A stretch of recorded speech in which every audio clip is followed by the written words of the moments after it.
What's going on, everybody? Welcome back into the channel. Today I'm joined with a guest. It's been a while, but welcome in, Matt. Hey guys, how's it going? So today we are going to be going over the new cards that were kind of revealed during Gen Con. I went to Gen Con. It was a blast. I got to meet a lot of people from Fantasy Flight, a couple other creators as well, and it was a lot of fun. But they also did reveal the starter deck cards for the next set, which everyone is really excited for because, first of all, it's the prequels. You have the Clone Wars. It seems to be like all Clone Wars centric, which is really cool. Yes. And we're going to be going over the droid separatist starter deck cards and kind of where they fall with current cards and potentially where we can see like old cards kind of going up in value with the new set and kind of, going that route. But Matt, how excited were you when you kind of saw these cards come out? Oh, I was super hyped. Like, I love Grievous, so this is a real cool thing to see that he's going to be the starter deck. He's got. I can already see the synergy coming through with the cards they revealed. Mm-hmm. So, I think it's going to be a blast. I was just surprised they went Ahsoka Grievous a little bit. That was an interesting choice. But you know what? We're gonna run with it. Yeah. They obviously have plans for leaders that would probably be a better match for Grievous, or on theming. Yeah, I mean, honestly, I think that we grew up with the prequels. They got so much hate when we were growing up, but I always loved them. And now we're getting to see these characters because, this is the set I was most looking forward to. And we talked about this for a while. Like the Clone Wars set, the prequel set, like that is the set that I'm most excited for because the characters, the amount of Jedi's, Force characters are going to be going up in like value in terms of like, we're going to see more Force decks. You're going to see a lot more Jedi, even some Sith. You're going to see a lot more droid-centric decks, which is really cool because battle droids and just droids in general are really cool. Is this the set where we see IG-88 skyrocket into stardom? Probably not, but there's a chance. Well, listen, I have thoughts about that, and as we go over certain cards that are in the starter deck, I will get to that. Yeah, because IG-88, that's what my first thought process too. When we saw the droid cards come out, like IG-88 might get a chance to shine, which is really cool because IG-88 is a really cool character. But let's go ahead and let's hop into the cards, and we're gonna start off with the leader of the villainy starter deck, and we have Grievous, right? So Grievous is really cool, and I have so many people at the shop saying I'm gonna start playing Star Wars when Grievous is a leader. Well, here he is, and I have so many people saying like we have like 9 people saying that they're gonna be entering the game when this set drops just because of Grievous, which is awesome. Like the scene, and I do believe this to be true, that Star Wars Unlimited is going to see a ton of new players come to the set because of the characters in the set. You have Darth Maul, you have Ventress, you have Grievous as far as the villainy side is concerned, Count Dooku, like people do really like those characters. And then obviously you have all the Jedis on the good guy side, or the heroism side. Yep. That you're gonna have like me, Obi-Wan, I'm gonna strictly only play Obi-Wan. Dude, let's get into Grievous. I'm sorry, I'm getting off my tangent here. But obviously, you see Grievous here, for an action, give a droid Sentinel for the phase, which is pretty good, right? It's kind of like Chewbacca in a sense that you can make something in Sentinel, although this is not on play. This has to be something that's on the board already. So it does take 2 actions rather than Chewie's just pay the cost of the unit and play it, and it comes in with Sentinel. But still, it can rock with droids pretty well. An epic action, if you control 6 or more resources, you can deploy the leader, and when he comes out on attack, you may give a droid unit +1/+0 and Sentinel for the phase. What do you think about Grievous? I really like what they're going for here. Grievous is always the type to pretty much throw all the battle droids at his disposal into harm's way to allow himself to escape. So that's one thing that they've done really well with this. The thematic accuracy. Yes. Like with Thrawn, I've always said Thrawn is so thematic. Like Grievous does follow that as well. Like they're like on point with the themes of these cards, which I love. But so thematically, he's on point. Mm-hmm. Fantastic.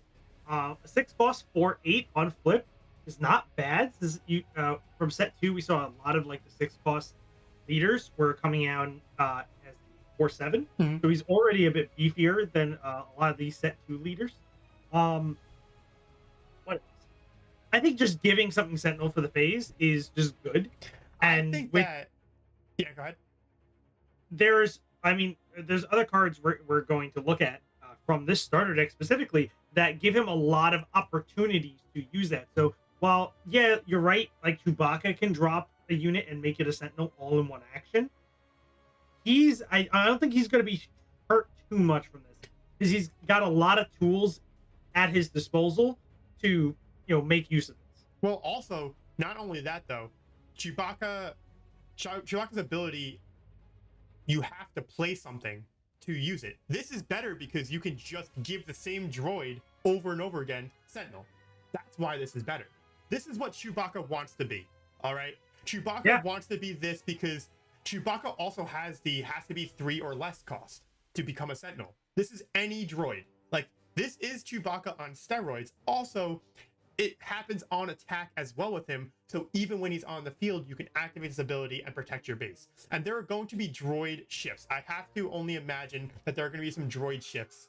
And we're going to get the droid starfighters, pride droids and whatnot. Mm-hmm. So you can make Sentinels in space whenever you want. I think that this leader is actually gonna be solid. Like it's gonna be good.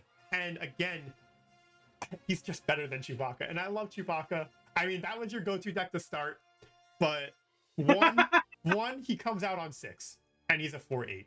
And again, he can make Sentinels throughout any point. Like, not having to play a unit to make that Sentinel is huge because you can go ahead and maybe play a different upgrade, or you can play an event card and still make a Sentinel on the board using his ability. To me, that is just what makes this card so good. Yeah, and not to mention, while he's out as a unit and you do get his on-attack effect, in addition to making a Sentinel for the turn, he's also giving them an attack buff for the rest of that phase, which could honestly lead to better trades on your part if your opponent tries to get through the Sentinel. Yeah, so it's all around win. Yeah, I just think that again, sorry Chewbacca, but Grievous.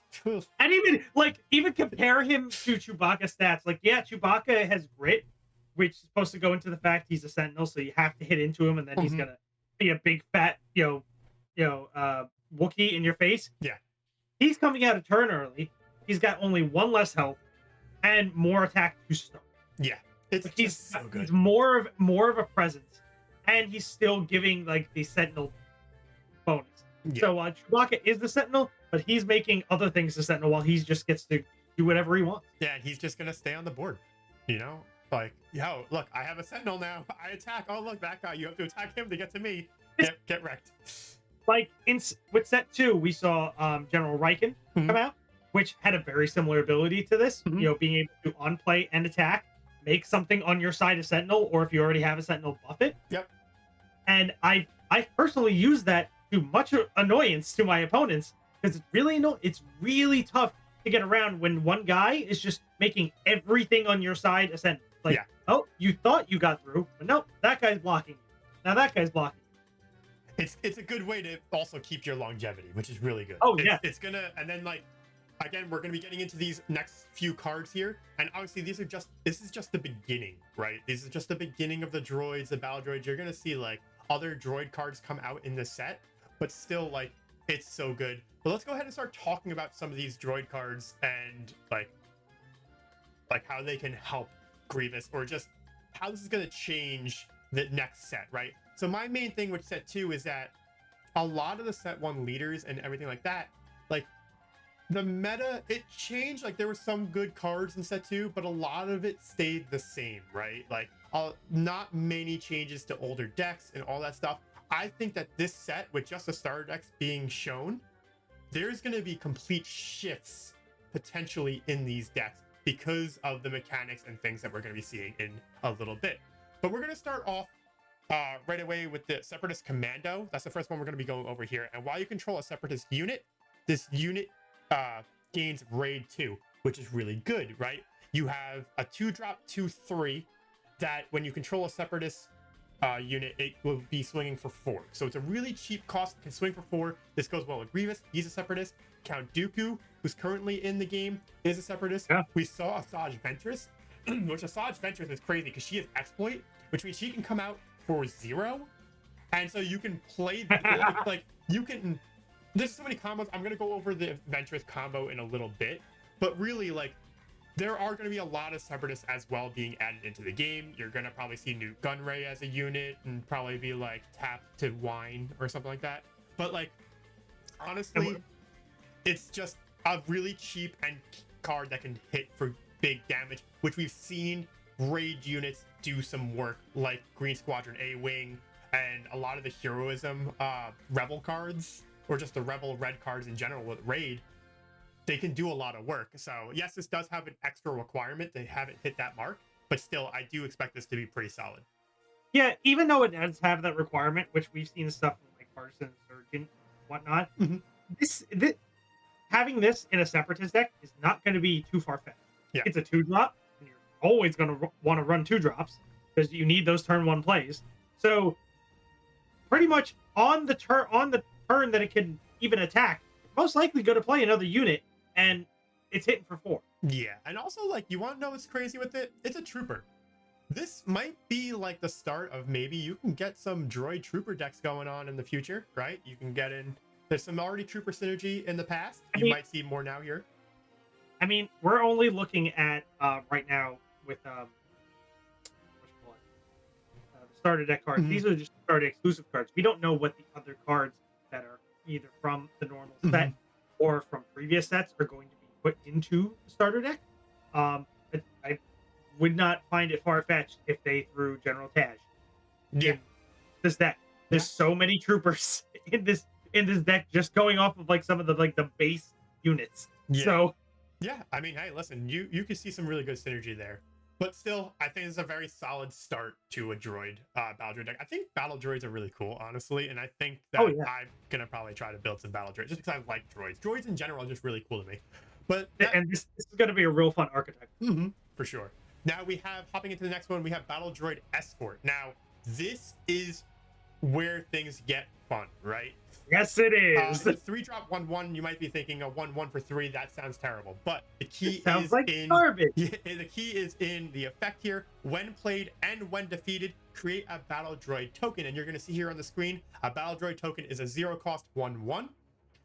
It's just a token. You're starting to see tokens come into Star Wars Unlimited, and this is where you're going to see potentially these token decks. Like, listen, everyone who plays like Magic, they know token decks are a lot of fun. I do like token decks myself, but this is a really cool card because you get to play it, make a token, and then you can just swing into something, and then it can go ahead and get popped. Or you can use Grievous's ability, make it a Sentinel right away, and on the same turn that you play it, you can manage to go ahead and get 2 tokens on the board, and that's just good value.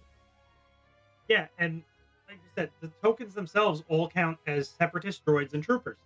More trooper synergy. And 2, you've already mentioned the Grievous can just instantly make this a Sentinel, like on your next action, forcing it to die and create another token. Or, if you're just generating tokens, Grievous can just make the tokens set. Yeah. Like it's just a real nice synergy between leader and unit. Not to mention, you also talked about earlier Asajj Ventress with her exploit. Token sacrificing is key in Magic, and it's coming to Star Wars Unlimited. You're going to be sacrificing these droids for exploit. There are going to be a good amount of exploit cards, I'm assuming. And there's a good one just in the starter deck. Yeah, or just in the Gen Con exclusives. That being able to play Asajj Ventress pretty much for free, right? She is a 2/4, which doesn't seem to be that strong, but you play her for free, right? So on that turn, on turn 2, let's just say this, right? The scenario pops up where you play down the droid, what was it again? The Battle Droid Escort, right? You play it, you get your token. Your token, right? You use, I mean, you could also just sacrifice it then and there. The escort and the token and just get another token. But you could just go ahead and then make it a Sentinel so you can protect yourself so you don't have to take any damage, right? Then you get your second token. Then you might not have any resources left, but you sacrifice those 2 tokens you just made and you get Asajj Ventress on the board on turn 2, right? She is a 2/4 on attack. If you've attacked with another Separatist unit this phase, she gets +3/+0. And again, there are probably going to be some cheap Sentinels out there, cheap Separatist units out there. And that's just one combo that you could potentially do it's just already like you can start seeing this deck form, and it just seems like it's going to be a lot of fun. But let's go ahead and hop into another card here. Wait, we have General's Guardian, and this is another crazy card. It's a 4-drop 4/4, which is pretty decent, right? But Yeah, that's not a bad step. When this unit is attacked, create a battle droid token. So you can go ahead and make it a Sentinel with Grievous's ability. Boom, tokens, right? It just seems like making battle droid tokens like is gonna be pretty easy, and you're gonna be able to possibly flood your board pretty easily in this deck, which is what makes it so much fun. Yeah, I mean, I don't know. Let's see. Looking at like the other starter decks, I don't think I've seen such a like a very clear like play this deck this way, please. Yeah. Well, you want to know what's also crazy about the General's Guardian is that it's also a Separatist. So that's some good synergy right there with your Separatist Commando. Yep. And then you also, again, with Sludge Ventress, which we just talked about, it goes so well together. And, you know, again, it's adding into the fact that it just leads me to be more excited, right? And we're going to go into the final starter deck. Well, the final card that was revealed during Gen Con, which is the Hailfire Tank, which is cool because it has Exploit 2, which, again, Sacrifice 2. You can make this a 4 cost. A 4 cost for 7/6? Like, to me, that's messed up. That is completely unhinged. When I saw that, I was like, are you kidding me? It's so like, crazy. How easy it is for certain decks just to have 2 units out on turn 3. Yeah. Like, yeah, and it doesn't even matter at that point. It can get out of control. And the thing is with it, it's another Separatist, it's a droid, a vehicle. So those vehicle decks that want to run a lot of vehicles, this also goes with it. And they added a new trait, Tank. Are there any other tanks? I think tanks exist. Never mind. Tank exists. There's Cargo Juggernaut and I completely forgot. I was like, Tank. I wonder if they're gonna have like tank decks. That would be kind of crazy. Probably not, but still. We might see 1 or 2 cards in the set that maybe reference, because this is the Clone Wars. But yeah, but still, like everything with this card, being able to play it for 4, like that's scary. Like this deck is scary. So like you have to look at it at the 4 resource mark. Currently, there's not a lot of good ways of getting rid of something like this. Yeah, like it's pretty much like Power of the Dark Side is the only option because it's out of range for takedown. Yeah, out of range for open fire. It's crazy. Like, you can use I Am Your Father. I Am Your Father, but yeah, that leaves it up to your opponent. And if your opponent giving you 3 cards, well, so I don't know. I think that I let my tank go down. I can't let my opponent get 3 cards. Letting my opponent get 3 cards at any point is just very, very bad. But still, some people might not feel that way. Some people might feel like a tank on the field is better. The way I see it, on turn 3, if they're going to spend almost all the resources to try to one-shot my tank, and I just tell them no, and take initiative, and then just surprise strike the next round and hit him for 10. Yeah, I mean, it could be a big smack. Also, if they're spending all the resources to play I Am Your Father, it means they're most likely not playing a unit, and even though you probably just sacrificed 2 units, they're probably tokens at this point, right? So you probably have other things on the field to swing with as well. It's gonna be kind of crazy. I do really like what we're seeing with what they're making for the starter deck alone. The villainy side of the starter deck looks fantastic. Looks like a ton of fun. I'm super excited to get my hands on it. But also we could talk about a few cards that might kind of like work with it, right? And maybe on the droid side, there's not too much, right? Like you have maybe phase 3 Dark Trooper, but it's already a Sentinel, so that doesn't really matter that much. Viper Pro Droid, sure. Like, cool, right? Forlom, if you want to run Forlom, probably don't, because he's not a Separatist. Yes, he is a droid, and he can come in for ambush, so you might want to maybe splash in 1 or 2 of them, but still, it's not like there's not any like crazy super synergy on there. But the card that we want to talk about is the IG-88, with the ability to make tokens and droid tokens, his ability might be usable, right? So the whole thing is if you have more units than your opponent for an action, you can go ahead and swing with one of them and give it +1, right? As long Yeah, as you and that's control more. yeah, and that's always been hard to do in the current state of the game because Mhm. bouncing units is so powerful. The control decks exist, Yeah. and often make it so that your first like couple turns you barely get to have units on the field. Yes. So with the addition of specifically in my mind, just battle droid escort, great Mhm. for this because you're playing it, you're getting your recost 1/1, which is pretty bad, but on play you're getting another one. If they do decide to play like, oh, power of the dark side, I'm gonna sacrifice my battle droid escort and just get another 1/1, and it kind of just it works. Like you're able if they put in a lot of good token generation on top of what we've already see here. I think IG88 has real shot at being like a powerful aggro leader. I still think the issue with IG88 is him coming out on 5. But still, Yeah, that's not the best. Considering if he was Kylo a has 5, same. yeah, and he comes out on 4. If he was a 5/5 coming out on 5, he would probably be better. But we're gonna see if the tokens are enough to make IG88 go up. But other than that, I think we talked enough about these new cards for the villainy starter deck side. I'm super excited for it. I hope you guys are too. Again, like shout outs to Fantasy Flight. I think that they're doing like an incredible job with this game. I've had a ton of fun playing it. Again, meeting all of them at Gen Con. Like it's a good group of people making this game that we all love, and and it's only up from here because they also announced their next 3 set names. And oh, I just got a subscriber. I apologize for that. That's what you heard in them. I should have turned that off. But again, the trajectory of this game, I feel like super confident, right? There's always these like nags on Fantasy Flight, like, oh, blah, blah, blah, the game's dropped, blah, blah, blah, blah, blah. I think this game's different. I'm having a ton of fun playing this game. I know Matt is as well.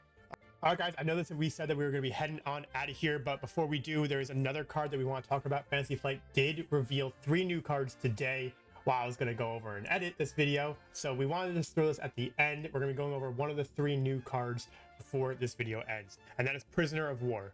A friendly unit captures an enemy non-leader, non-vehicle unit. If the enemy unit costs less than the friendly unit, create 2 battle droid tokens. And this is insane, especially because you can use exploit to drop down a bigger unit, then use this, and you're pretty much guaranteed to, at that point, have a higher costing unit than the thing you're going to be capturing. So let's just say you use exploit for the Hailfire tank, right? That's an 8 drop. There's not really many instances where your opponent's going to have higher than an 8 drop that early, right? Because you can play this 8 drop for 4 essentially. So you can go ahead and sacrifice 2 of your battle droid tokens that you might have gotten off another card, play this thing for 4. The following turn, you have an 8 drop really early. And again, it's gonna be really hard for your opponent to have you capture something that isn't like Less than 8. Yeah. So then you're gonna be creating those 2 battle droids that you use to create this Hailfire tank. It's just a really good, fun card that works really, really well with Grievous and the battle droid synergy and all that type of stuff. And it just seems like a lot of fun. Yeah, it's good to see the capture is being continued from set 2 into set 3. Which set 2 I haven't seen it played a lot. So it'll be interesting if this extra battle droid like token creation is gonna give capture a push, see it more prevalent.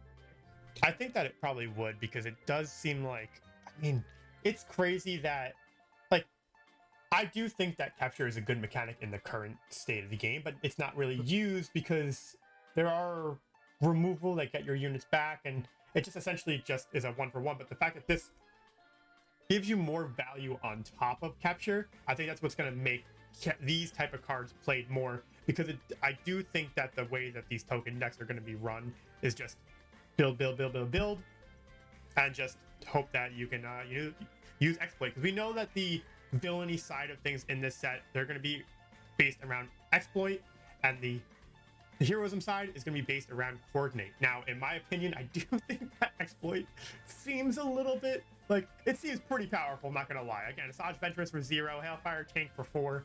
these are kind of crazy, but again, the tokens for the heroism side are a little bit stronger, being 2/2s rather than 1/1s, and they're, you know, they might just, coordinate might be stronger than we think right now. I just think that the exploit is an easier vision, I guess I would say, really. Yeah. I mean, it's definitely on paper. It definitely seems more powerful, but we'll have to see In how practice. things play out Mhm. in practice. Yeah, with actual like, cards become available and the set's more out full, and we can see wider scale of things. Um, because generally, it all boils down to the both coordinate and exploit wanting you to have a lot of units out Mhm. for different reasons, Yes. but you want to have a lot of units. So if there was going to be a lot of counterplay to going wide, then maybe it's going to be a bit more balanced. But Yeah, because like Right. if I think about it in this way, right? Exploit, you are giving up your units. So whereas the heroism side is just growing, you're losing units to play a bigger unit where you can only really swing into a base or another unit, where the heroism side is swinging with more units and dealing out a lot more damage in smaller bursts. Where if you don't have a sentinel on the board, then they can just get like maybe 3 smacks at the base for 2/2s, which would be 6 damage, which on a 30 or 25 HP base could be substantial. So now the more that I think about it, right, like I think that we'll have to see again how it plays out, but I think that both are going to be a lot of fun to kind of test out and play, you know. yeah, definitely. So now that we've gone over the last card of the video, we're gonna go ahead and say goodbye once again. I hope you guys enjoyed. If you guys are new here, make sure you hit that sub button. Support is always appreciated, and we'll see you guys in the next video. Bye. Later.